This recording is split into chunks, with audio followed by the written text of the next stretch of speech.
Hello and welcome everyone, CarMAN back with another video. And today I have another video on my E-Class W211, and I'm going to be showing you guys on how you can remove your bottom rear seat cushion.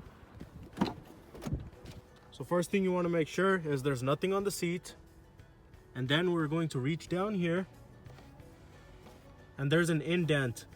There's that small red button which we're going to just push and pull the seat up.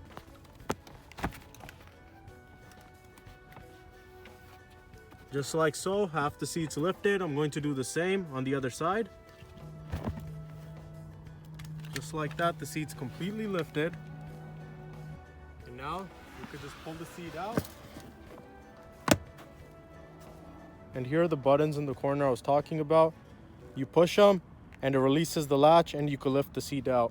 And same with the bottom one. Installing the seat back is just as easy.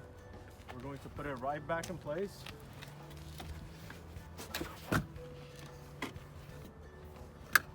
Once it's completely aligned, you're going to align all four of the tabs into their particular holes or squares. Once it's in, just push. You'll hear a snap, that means it's locked. Same with the other side. Just like that. And there you have it. That's how quick and easy it is to remove your rear bottom seat cushion on your Mercedes-Benz E-Class W211. I hope you guys enjoyed this video. If this video helped you guys out, please give it a like and share. And if you have any questions or comments, please leave them down below. And I'll see you guys soon with another video.